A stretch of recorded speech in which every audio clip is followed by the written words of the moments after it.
Welcome to the Deep Dive. We're the place you come to really get under the surface of the big stories, the events, the phenomena that everyone's talking about. We cut through the noise, try to give you the essential insights. And today, we're tackling a show that absolutely exploded onto the scene. Just redefined athletic spectacle, didn't it? It really did. Gripped audiences everywhere. That raw physical intensity Mm-hmm. and, yeah, that format. People immediately went to Squid Game, but this was real. Real people, real stakes, even if not life and death like the drama. Exactly. We are, of course, talking about Netflix's massive hit, Physical 100. Yeah, the global phenomenon. It landed and became this huge talking point almost overnight. It really speaks volumes, I think, about South Korea's, well, continued ability to produce entertainment that just clicks globally, hits across cultures, pushes boundaries, especially in reality TV. Absolutely. So just a quick refresher for anyone who maybe missed the hype train. Yeah. Physical 100, it's Netflix's South Korean reality competition. They brought together 100 people. 100 individuals, yeah, all picked, supposedly, for their amazing physical condition. Right. And the goal, compete in these incredibly tough challenges, these quests, for a big cash prize, 300 million. That's what, around 245,000 US dollars. Something like that, yeah. Yeah. And it was all framed as this search for the, quote, ideal physique. And based on everything we've looked into, our sources suggest it definitely delivered on the intensity, both what we saw on screen and maybe even more so behind the scenes. Oh, indeed. So for this deep dive, we're really pulling back the curtain. We're looking at the, truly astonishing challenges, the cast to incredibly diverse athletes, sure, but not just athletes. Right. And then there's the other side, the behind-the-scenes stuff, revelations, and, yeah, let's be honest, some pretty serious controversies. Deeply concerning ones, yeah. Everything from, major questions about contestant safety right up to these explosive allegations about the finale being rigged. So our mission today is to try and piece together the full picture for you, the unvarnished truth, as much as we can find it. We'll explore those spectacular highs, peak human performance. But also the concerning lows, the questions around production, oversight, and what does it all mean, really, for this genre, this extreme reality TV world, which seems to be growing all the time? It walks a fine line, ethically sometimes. It really does. We've dug through a lot for you: contestant interviews, investigative reports, analyses from sports experts, even the producer's own statements and defenses. Yeah, a whole range of perspectives. So as we unpack all this, we'll be thinking about, well, what makes us push ourselves like that? Physically, mentally. What's the appeal, that sort of primal allure of competition? And that ethical tightrope we mentioned. How far is too far when a show's success depends on intensity? Okay, let's jump in. Let's unpack this deep dive into Physical 100. Let's do it. First off, you just have to appreciate the sheer scale, the ambition of this show. The core idea, finding the perfect human physique. It's instantly captivating, right? It really is. But it wasn't just about looking good, was it? It was about performance, finding this ideal through these quests, as they called them. Exactly. And these quests were designed to test everything.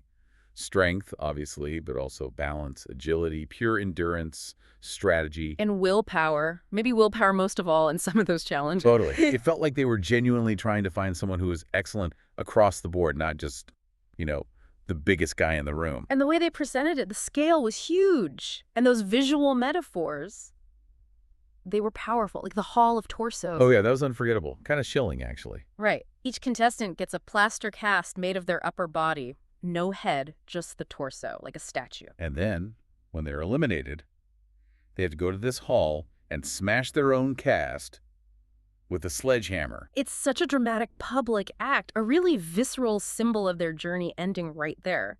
Shattered hopes. Literally, it immediately set this tone of high stakes, serious personal investment. And you mentioned the Squid Game comparison earlier. It wasn't just superficial, was it? No, not at all. Both South Korean, obviously. Both large-scale elimination competitions. Elaborate sets, crazy challenges, big prize money. Exactly. But the key difference, and it's a big one, is physical. 100 took that drama, that high-stakes elimination format, and put it squarely in the realm of real-life athletics. Real athletes, real physical tests. Still intense, but, not lethal. Thankfully. Thankfully, yes. And the group they assembled for season 1, wow. Just extraordinary. A true melting pot of physical ability. It really aimed to challenge what we even mean by an ideal physique. Yeah, 100 people to start. Season 1 had, what, 77 men and 23 women? Yeah. And from completely different worlds, physically speaking. Right. It wasn't just a bunch of bodybuilders, which maybe some people expected. No way. You had actual Olympic gold medalists. Like Yeah. Yoon Sung-bin, the skeleton racer. People called him Iron Man. He just moved differently. Made hard things look easy. He really did. And Yang Hoxian, the artistic gymnast, another gold medalist, his control, his agility, just incredible. But the show's brilliance, I think, was going beyond just those elite names. Totally agree. They brought in MMA fighters like the legend Chu Sung-hoon Sexyama, right? That's him. And Park Hung-jin, another tough fighter. Hmm. Then you had top bodybuilders, CrossFit athletes, national team members, rugby, wrestling, taekwondo. But then they threw in firefighters, ice climbers, UD SEAL reservists. For anyone listening, UDT is the underwater demolition team, kind of like South Korea's Navy SEALs. Highly elite. Right. And even people you wouldn't expect. A chef, a farmer, a car dealer, a rapper, dancers, models. That sheer diversity, mixing elite sports with demanding professions and other disciplines, that was key. It made the whole thing fascinatingly unpredictable. And it felt deliberate, didn't it? Like the production team really thought about how to create a broad spectrum, not just for visuals, but to genuinely level the playing field. Absolutely. Because the challenges were so varied, no single body type or skill set could dominate everything. A powerlifter might crush a strength test, sure. But then a gymnast or a dancer might ace an agility quest. Exactly. It forced adaptation. People had to use their unique strengths, maybe confront weaknesses they didn't even know they had in that context. You genuinely couldn't guess who'd win the next quest. Which leads us nicely into the quests themselves. A real gauntlet, designed to push people to their absolute limit in, well, pretty much every way imaginable. Yeah, this is where it gets really interesting because each quest felt like it wasn't just about eliminating people, it was also about showcasing different kinds of physical excellence. It kicked off with Quest Zero, the hanging challenge. Brutal. Just hang from a bar over water for as long as you possibly can. Talk about setting the tone for intensity right away. And remember who won? Kim Min-keel, the national ice climber. Outlasted everyone, even the Olympic gymnast. Yeah, his explanation was fascinating. He said his muscles weren't just gym muscles. They were built rescuing people in the mountains. Practical, functional strength. It immediately showed this wasn't just about looking ripped. It was about comprehensive ability, real-world strength. Totally set the stage. Then Quest 1, the death match. One-on-one elimination. Right, battling for a heavy ball in these different arenas. Some had obstacles for agility, others were sand or water pits. Basically turning into intense grappling matches. That's where the really direct physical clashes started, testing raw competitive drive. And then they cleverly shifted gears into team quests, like moving sand or that insane ship-moving challenge. Oh man, the ship moving, Yeah. hauling a 1.5-ton ship across sand. That wasn't just about individual strength anymore. No way. It was about cooperation, strategy, communication, collective brute force. It showed that even the strongest people had to work together, strategize, pool their power. Leadership became just as important as muscle. A really key lesson in that kind of environment. And later on, as the numbers dwindled, they introduced the delegate challenges. These were more specialized, almost iconic tests. Like the punishment of Atlas holding that massive 50-kilogram rock. Just pure isometric strength and mental grit. Or the fire of Prometheus, that obstacle course testing speed and agility. The Wings of Icarus rope climbed sheer upper body endurance. The tale of Ouroboros that tag chase testing cardio and evasion. And punishment of Sisyphus pushing the 100-kilogram boulder uphill over and over. Relentless. Each one isolated a different kind of physical and mental toughness, made sure the winner couldn't just be good at one thing. You really saw different strengths shine through in each one. It wasn't dominated by one type of athlete, but as thrilling as it all was to watch, that push for extremes definitely had a darker side. Yeah. Which brings us squarely into the safety concerns. Because behind the superhuman feats, the reality on set, according to some accounts, was pretty brutal. Incredibly brutal. We heard from Elaine Wong, the Singaporean actress who was a contestant. Her account was, frankly, shocking. What did she say specifically? She said, quote, "Behind the scenes, there's an ambulance every 20 to 30 minutes, picking up contestants and going off every 20 to 30 minutes. Wow. That's staggering. That frequency paints a picture of constant severe physical problems. Yeah, and she detailed the kinds of injuries, not just scrapes. Broken ribs, torn ligaments, fractured shoulders, people apparently almost drowning in muddy pools.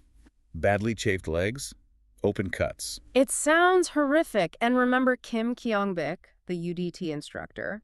After winning his hanging challenge in Quest Zero, which itself shows incredible strength, his arms were paralyzed for 2 months. 2 months. Paralyzed. That's not just a minor injury you shake off.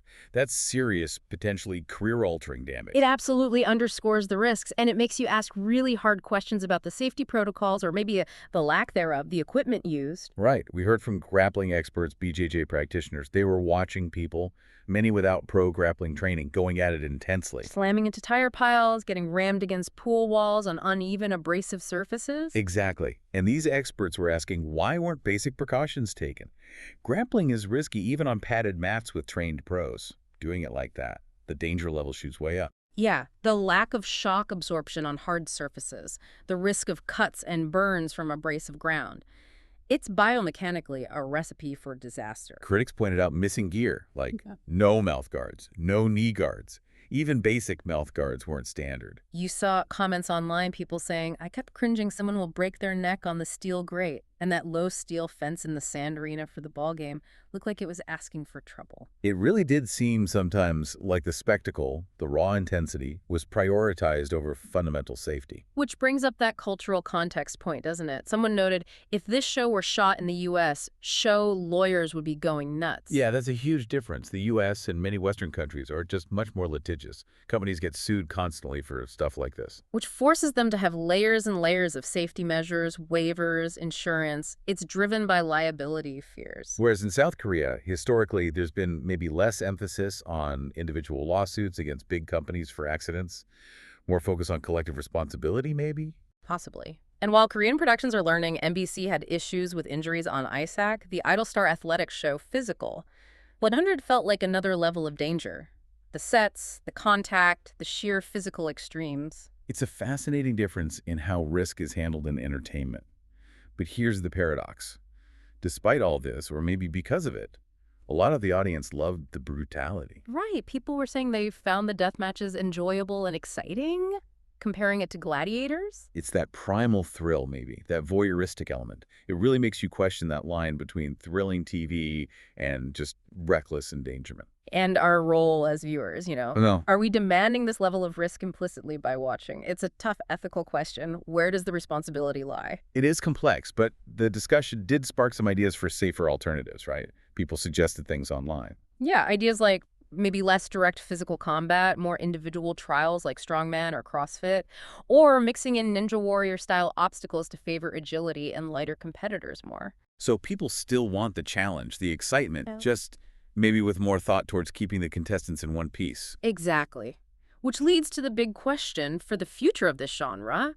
Can you keep that thrill, that edge-of-your-seat feeling, without the excessive preventable risk? It's something the industry, and honestly we as the audience, need to keep asking.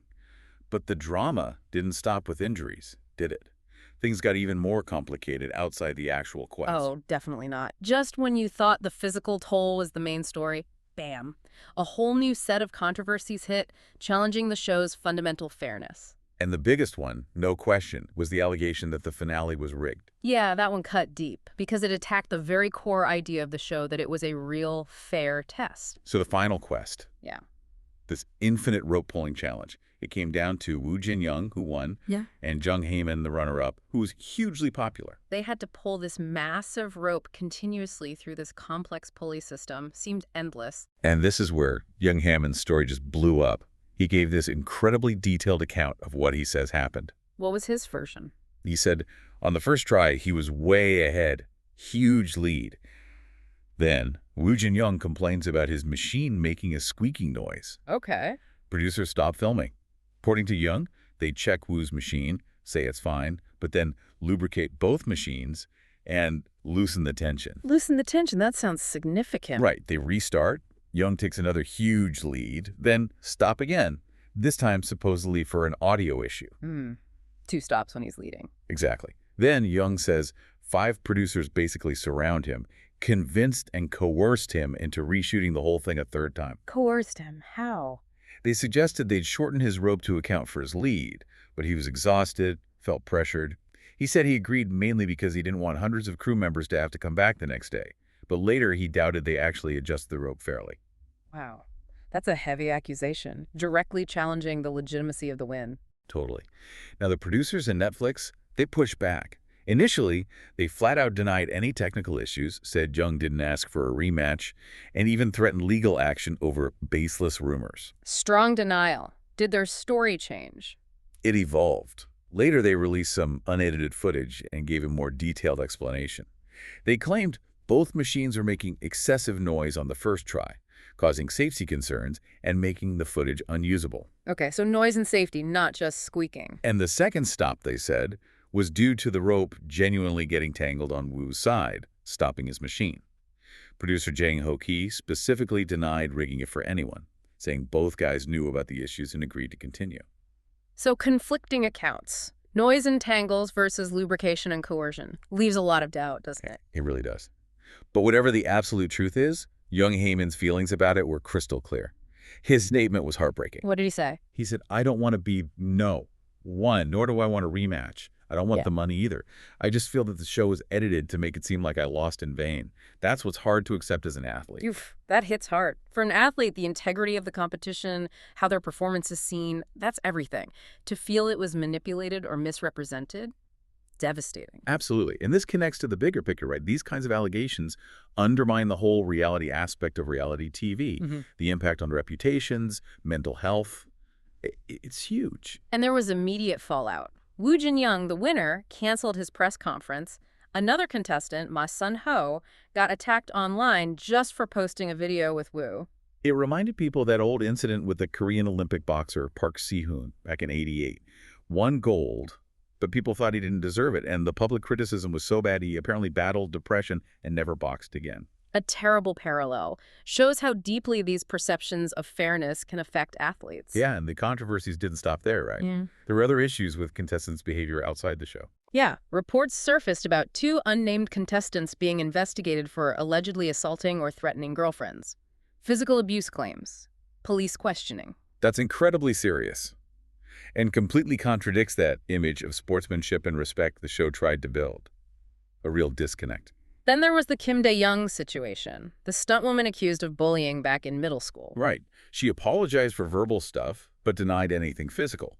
That really highlighted how sensitive the Korean entertainment world, the whole Hallyu scene, is to past behavior. That cancel culture element is incredibly strong there. Bullying accusations from years ago can completely derail a career. It reflects really deep societal values about public image and character. Different kind of controversy, but also sparked a lot of debate, was that death match between Kim Chen-ri and Park Hyung-jin. Oh yeah, that one ignited conversations about everything, sportsmanship, gender, and combat, just the raw intensity of it all. So Park Hyung-jin, the MMA fighter, pinned Kim Chen-ri, the female bodybuilder, by kneeling on her chest.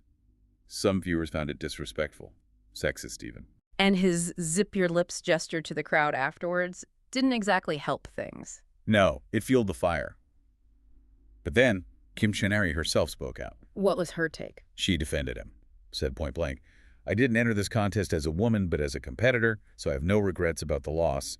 She basically said, treat me like any other opponent. That's a powerful statement, reframing it completely. Yeah, and it was reinforced when we saw Kim Dae-young, the smaller stuntwoman, use speed and agility to beat Chae Won-ki, a much larger male BJJ fighter, in the same quest. Right. It showed strength isn't just size or brute force. Skill, strategy, agility, they matter hugely. It challenged those traditional ideas about gender in combat. Definitely shifted the conversation. Beyond those big ones, there were other whispers too, weren't there?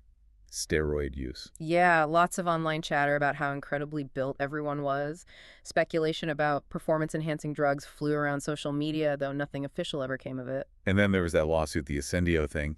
More behind-the-scenes business stuff. Right.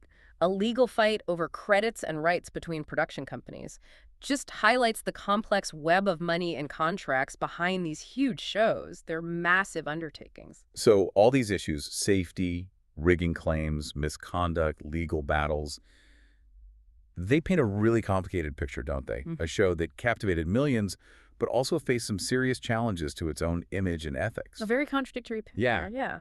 But despite all of that, there was another side to Physical. 100, a really positive human side that also came through strongly. Absolutely. Amidst all the controversy, there was this incredible spirit of camaraderie inspiration, and maybe a deeper message about strength and competition. It's surprising, maybe, but a lot of viewers describe the atmosphere as unexpectedly cozy or wholesome. Cozy for a show that intense. Yeah, because underneath the competition, there was so much respect and camaraderie between rivals. You saw contestants genuinely admiring each other's They skills. were cheering each other on, weren't they? Yeah. Showing real respect for different sports, asking Mhm. questions about things like luging. Exactly. It fostered this sense of a shared athletic community, even while competing fiercely. That spirit, that mutual appreciation, a lot of fans said that was the main hook for them, more than just the eliminations. Yeah, it felt like a celebration of human potential, not just a fight to the finish. Mhm. And out of that environment, some real stars emerged, didn't they? People who became role models. Definitely. Like Chu Sung-hoon Sexyama, the 47-year-old MMA legend. He wasn't just competing, he was revered by the younger athletes. I remember that story from the death match.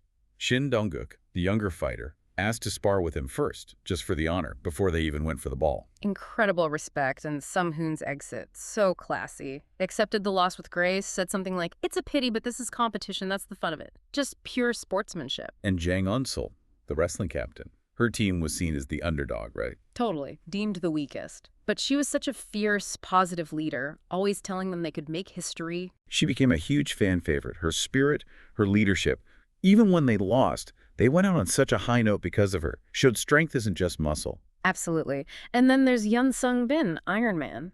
The Olympic skeleton champ, everyone knew he was the one to beat. That quiet confidence, making impossible things look easy, just pure awe from everyone, contestants and viewers alike. These weren't just competitors, they became symbols of dedication, resilience, sportsmanship, a really powerful counter-narrative to all the problem. And one of the best things the show did, I think, was how it just smashed stereotypes about bodies, about gender, about strength itself. Agreed. It got so much praise for destroying misconceptions around Asian bodies, moving past old tropes, and hugely for shattering the gender barrier. Seeing women compete head-to-head with elite men and winning sometimes in purely physical challenges, that was groundbreaking for a show like this. Absolutely. It showed again and again there's no single way to be strong. All body types, all skills were valuable. Remember Kim Dae-young beating the bigger BJJ fighter? Yeah. Speed, agility, strategy beating size, and grappling skill. It was such a clear visual. Strength is multifaceted. It includes intelligence, technique, willpower, not just bulk. That message really landed with people, I think. People hungry for more inclusive ideas about physical ability in the media. So when you boil it all down, Yep. controversies, triumphs, everything, what's the core takeaway from Physical 100? What's the deeper message? I think ultimately it's that the win itself, the glory for the #1 spot, that's just icing on the cake. The real substance is in the performance, in the effort. Interesting way to put it. Yeah, the show, despite all its flaws and ethical questions, somehow became this competition with multiple ways to win. It celebrated the act of performing well, the struggle, pushing your own limits. The journey, not just the destination. Exactly. It tapped into that universal drive we all have to test ourselves, to strive, to compete respectfully. And that feeling, that experience, maybe that matters more than who actually stood on the podium at the very end.